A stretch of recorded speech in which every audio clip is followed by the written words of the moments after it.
नमस्कार, आर्यभट्ट टाइम्स में आपका स्वागत है, जहां आप जानेंगे बिहार के 6 नवंबर की 7 बजे तक की सभी ताजा बड़ी खबरों के बारे में। उससे पहले एक नजर सुर्खियों की ओर। पहला रण बिहार का 3.75 करोड़ मतदाता, 1314 उम्मीदवार, किस पर पड़ेगा जनता का आशीर्वाद। चुनावी सरगर्मी के बीच हिंसा के आहट, एनडीए प्रत्याशी ज्योति मांझी पर हमला। बिहार का रण और सत्ता का असर, पटना से दिल्ली तक गूंजेगा चुनावी झटका। चुनावी संग्राम के बीच खिसारी पर नोटिस की मार। हाइड्रोजन बम पर सियासी धमाका, राहुल के बयान पर लल्लन सिंह का पलटवार। बढ़ते हैं खबरों की ओर विस्तार से। पहला रण बिहार का 3.75 करोड़ मतदाता, 1314 उम्मीदवार, किस पर पड़ेगा जनता का आशीर्वाद। जी हां, बिहार में सियासी संग्राम का आगाज आज हो चुका है। पहले चरण में 3.75 करोड़ मतदाता तय करेंगे 1314 उम्मीदवारों की तकदीर। तेजस्वी बनाम नीतीश, कौन करेगा सत्ता पर कब्जा। 16 मंत्रियों की किस्मत भी ईवीएम में बंद होगी। बढ़ते हैं अगली खबर की ओर। बिहार का पहला रण 3.75 करोड़ वोट, 1314 उम्मीदवार, किसके सर पर सजेगा ताज। जी हां, बिहार में सियासी संग्राम का आगाज हो चुका है। 6 नवंबर को पहले चरण में 18 जिलों की 121 सीटों पर वोटिंग होगी, जहां 3.75 करोड़ मतदाता होंगे। जैसा कि हमने आपको अभी भी बताया, तेजस्वी यादव और सम्राट चौधरी आमने सामने हैं। 16 मंत्रियों की किस्मत भी ईवीएम तय करेगी। राहुल गांधी ने मतदाताओं से अपील कि अपने वोट से लोकतंत्र को बचाइए, बिहार को जगाइए। वहीं बीजेपी अध्यक्ष जेपी नड्डा ने पलटवार करते हुए कहा कि राहुल गांधी को नहीं पता कि वो चाहते क्या है। बढ़ते हैं अगली खबर की ओर। चुनावी सरगर्मी के बीच हिंसा की आहट, एनडीए प्रत्याशी ज्योति मांझी पर हमला। जी हां, बिहार चुनाव के पहले चरण से ठीक पहले सियासी पारा चढ़ गया है। गया जिले की बाराचट्टी सीट से एनडीए प्रत्याशी पूर्व मुख्यमंत्री जीतन राम मांझी की समधन ज्योति मांझी पर बुधवार को हमला हुआ।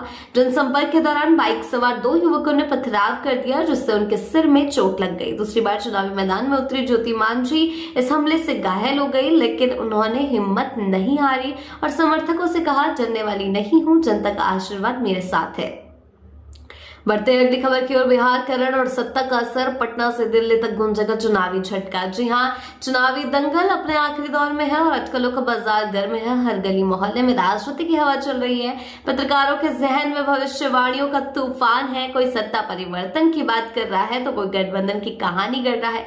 इस बीच एक दावा चर्चा में है। बिहार चुनाव के बाद जो सियासी उथल पुथल होगी, उसकी गूंज दिल्ली और यूपी तक सुनाई देगी। अब सवाल यही है कि बिहार की राजनीति फिर से राष्ट्रीय समीकरणों को हिला देगी या ये महज चुनावी मौसम की अटकलबाजी है।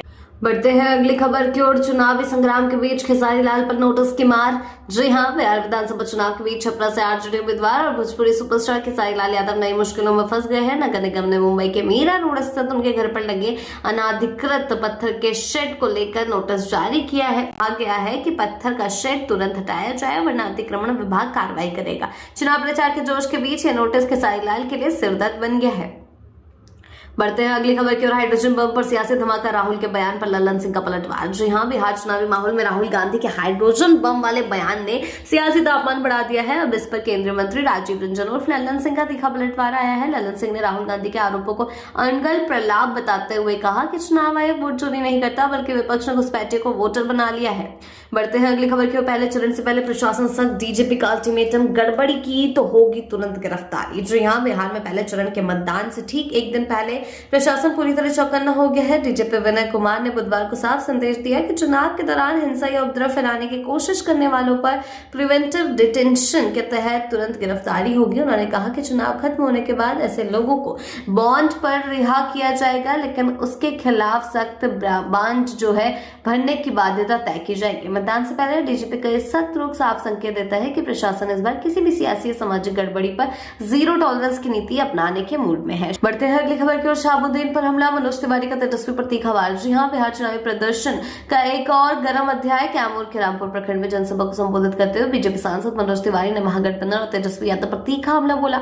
उनका कहना है कि तेजस्वी शहाबुद्दीन जिंदाबाद बोलते हैं, लेकिन शहाबुद्दीन एक अपराधी था और अगर कोई जिंदाबाद बोले तो हमें अब्दुल कलाम का जिंदाबाद करना चाहिए। साथ ही उन्होंने कहा कि सिर्फ भभुआ नहीं, पूरे बिहार का भविष्य तय करने वाला चुनाव है।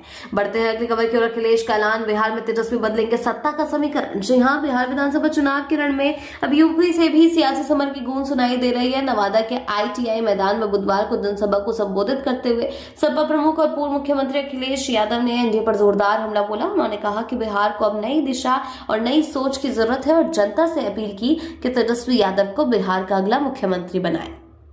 बढ़ते हैं अगली खबर की ओर। रेखा गुप्ता का वार, सेना को जाति की राजनीति में घसीटना शर्मनाक। जी हां, बिहार विधानसभा चुनाव के गर्म माहौल में दिल्ली की मुख्यमंत्री और बीजेपी नेता रेखा गुप्ता ने विपक्ष पर तीखा प्रहार किया। चुनावी रैली के दौरान उन्होंने राहुल गांधी के हालिया बयान को निशाने पर लेते हुए कहा कि विपक्ष ने सेना को भी जात पात की राजनीति में घसीटना शुरू कर दिया है, जो बेहद शर्मनाक है।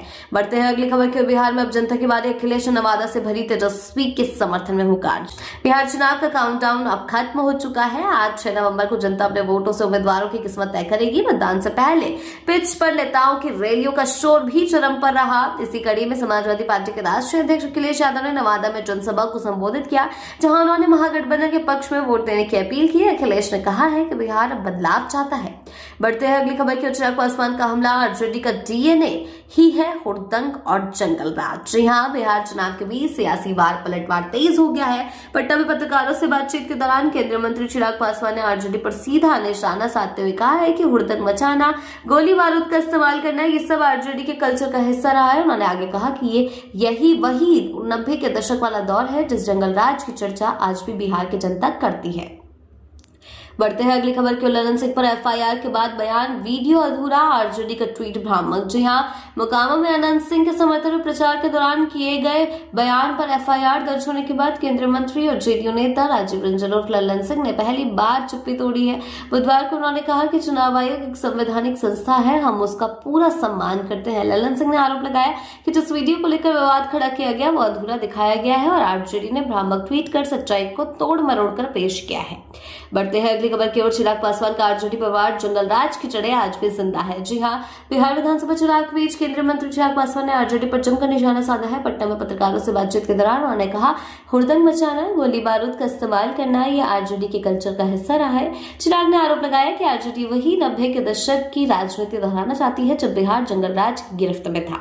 बढ़ते हैं अगली खबर की ओर। बिहार में वोटिंग का महाउत्सव, पहले चरण की 121 सीटों पर सब तैयार। जी हां, बिहार विधानसभा चुनाव के पहले चरण की सारी तैयारियां पूरी हो चुकी है। 6 नवंबर को 18 जिलों की 121 विधानसभा सीटों पर मतदान होगा। चुनाव आयोग ने अधिकारियों और पर्यवेक्षकों को निर्देश दे दिए हैं।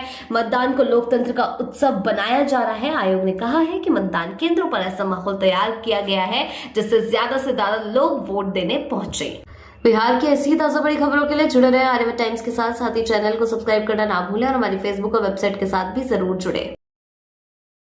ऐसी ही अपडेट्स के लिए जुड़े रहें आर्यभट्ट टाइम्स के साथ ही चैनल को सब्सक्राइब करना ना भूलें और हमारी फेसबुक और वेबसाइट के साथ भी जरूर जुड़ें।